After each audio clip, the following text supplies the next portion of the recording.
Hi guys, in this lesson I'm going to talk about how you can improvise over a minor 2-5-1 with arpeggios.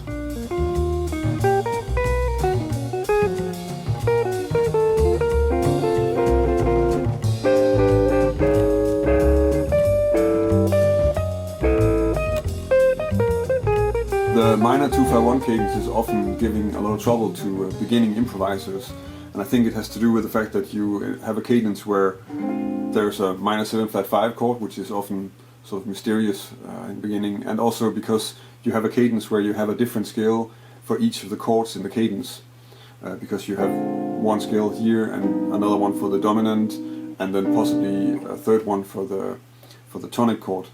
And that means that you have to be a bit more skilled as an improviser before you can really handle improvising on this. In this lesson I'm gonna go over the cadence and talk a bit about the scales and give you some arpeggios in one position to make lines with, and I'm gonna give you 3 examples of how I make lines with those arpeggios.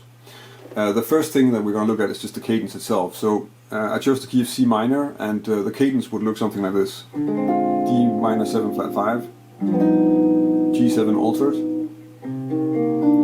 and C minor 7. Just to go over the scales that I've chosen for the chords in this cadence, because there are a few options. For the D minor 7-flat-5, I have a D Locrian, or C minor in fact, just to play an octave over here. And for the G7 altered, I'm just using the alter scale. So, and for the C minor 7, since it's a C minor 7 and not a C minor 6 that I'm using in the lesson, then I chose to play Dorian on it, so that would give you this scale. So that means that we have 3 different scales for each of the chords, and of course if you're a little bit further this, you know that there are more options for all of the chords, and you can use harmonic minor for the dominant, or melodic minor on the tonic chord, and also there's a type of melodic minor you can use on the 2 chord too.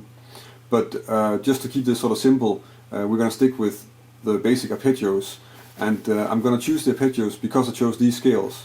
For the D minor 7-flat-5 I have this arpeggio. For the G7 altered I have this F minor 7-flat-5 or F half diminished arpeggio. For the C minor 7 I have this C minor arpeggio. So that's all straightforward in terms of the C minor 7 and the D half diminished, and everything is of course in this around this 8th position on the guitar neck. The thing that I want to explain a bit is the G7 altered arpeggio, because a G7 altered scale doesn't actually have a G7 as a diatonic chord. So you need to find another arpeggio to use on it. And if you play, if you use the G7 altered chords, or altered chords in general, you probably know this voicing. And you could look at this and say, well, that's a G7 altered, or a G7 with a flat 9 and a flat 13. But in fact it's also an F half diminished with a G in the bass. So that's kind of what I'm using. So this part of the chord is what I'm using as an arpeggio. So I'm using the F half diminished as a sound that I can convey the G7 altered sound, because the arpeggio found on a G in the alter scale is also half diminished and doesn't really sound like this chord, because we're missing the third essentially. I'm talking more about this in some of the other lessons that I made on altered scales, so if you want to, you can check that out to get a more in-depth understanding of that, and I'll link to a playlist of all the altered lessons that I did in the description of the video, and also as a card in the video. So now we have the arpeggios, and we should start working on how to practice them so that we can use them when we're making lines. The first sort of basic exercise you want to do with this is probably just to play the arpeggios over the progression. So that would be something like this.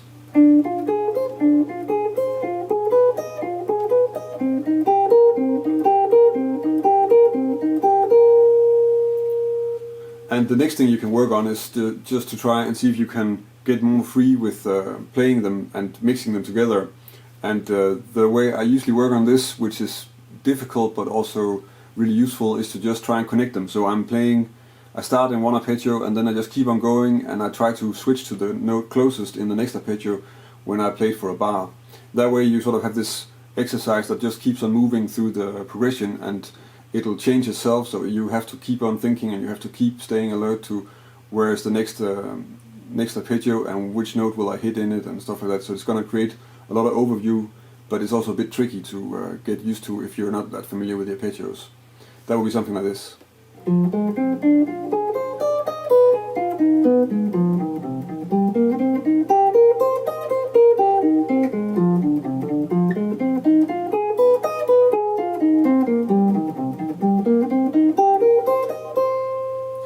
Of course, there are many other ways to practice arpeggios, and you should probably check out as many as you can. The more ideas you have for going through the arpeggios as exercises, the more options you'll have when you start making solo lines with it. So that's something that's very useful to do, and as you'll see in the examples, I'm using different patterns that you can also take yourself out and try to take through these arpeggios. Let's start looking at the examples. So the first example sounds like this.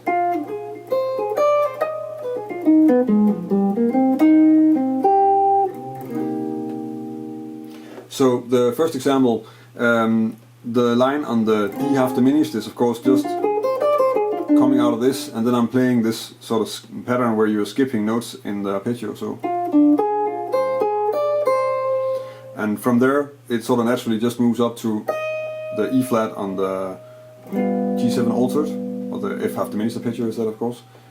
And I'm just letting it sit there for a quarter note, then I'm descending through the arpeggio with a triplet, which is something I'm sweeping, and then just further down the arpeggio. And at the end of this, we've sort of encircled the 5th of C minor, so we can resolve to that one on the C. And from there I move up the arpeggio, and then skip up to the 5th as the last note of the lick. The second line sounds like this.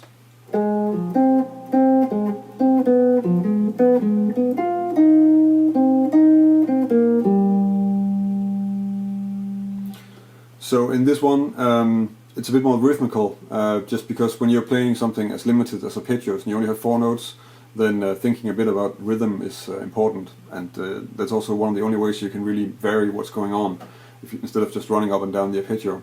So basically this is all just an F minor triad on the D minor 7 flat 5, because the D minor 7 flat 5 is of course an F minor triad with a D in the bass. So the F minor triad is contained in the arpeggio.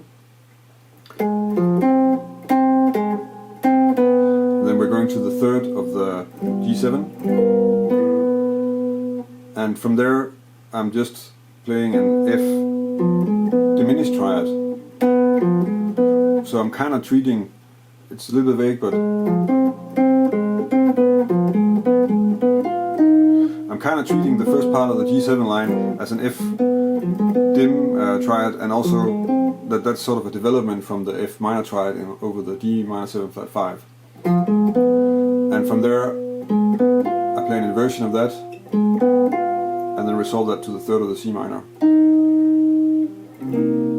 And then I make this tail on that line by just going up to the 3rd and then down the arpeggio to the 5th. The third example sounds like this.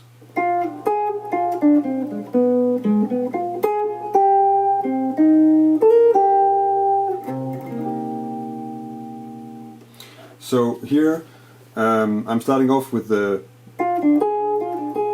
D diminished triad part of the arpeggio,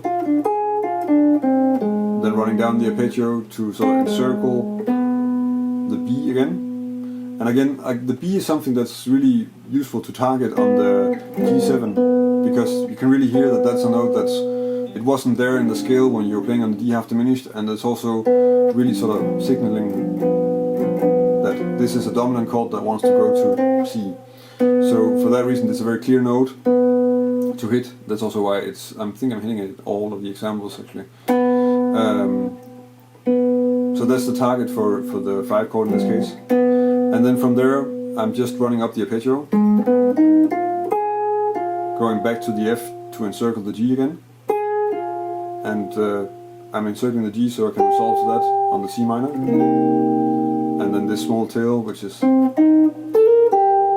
almost sounding like a sort of a blues, minor pentatonic blues phrase, but it is in in fact just the minor 7 arpeggio, of course. The way I would suggest you work on this is that you, of course, practice the arpeggios, but also that you just first sit down and see if you can come up with some lines that when you play them that you think they sound good, so you use the material as a composer more in the beginning as an exercise, and then start sort of playing and improvising with this over a slow 2-5-1 that's looping or something like this, using maybe my lines, but also especially the lines that you made yourself, and try to use them as a starting point that you can develop them into sort of a more free and more coherent language of your own over this progression. I know that there's like a hack for using the minor 7 flat 5s on a minor cadence by moving them around in minor thirds, and using a minor 7 flat 5 for all the chords, also for the one chord. But the thing is that usually when this is presented, because that's different from what I'm doing in the sense that there you're really taking one phrase and then just physically moving your hand around to play over the changes, and it's kind of difficult. There's only one sort of melody that you really make like that, because it's going to be this parallel moving stuff, and that will work, but it will probably only work like once in a solo, and then you're going to get stuck in having to play the same basic melody for all the chords. So for that, it's a nice thing to do, and you can make certain things with it, but I think you're better off working on from a melodic point of view, where you're really trying to just use some basic materials to make melodies, and then the way you make melodies is not by moving your hand, but by trying to figure out good ways to make melodies, which is of course going to make much more sense in the long run, and also going to help you when you're improvising on other chords. So that's it for this lesson. If you have any questions or any comments or ideas for other topics that I should make a lesson on, then please let me know. You can leave a comment on the video or connect with me on Facebook or Twitter or Instagram. If you want to download a PDF of the examples, then you can of course just go to my website. There's a link in the description of this video to the article that's accompanying this lesson, and there's a PDF download of all the examples. On my website you can also subscribe to my newsletter if you want to stay up to date with all the stuff that's happening. And if this is the first time you've seen any of my videos, you can of course subscribe to my YouTube channel. I make a new video every week, so I publish a new video every Thursday. And I've been doing this already for quite some time, so there's already a lot of material on my channel to check out. So that's about it for this week. Thank you for watching, and until next week.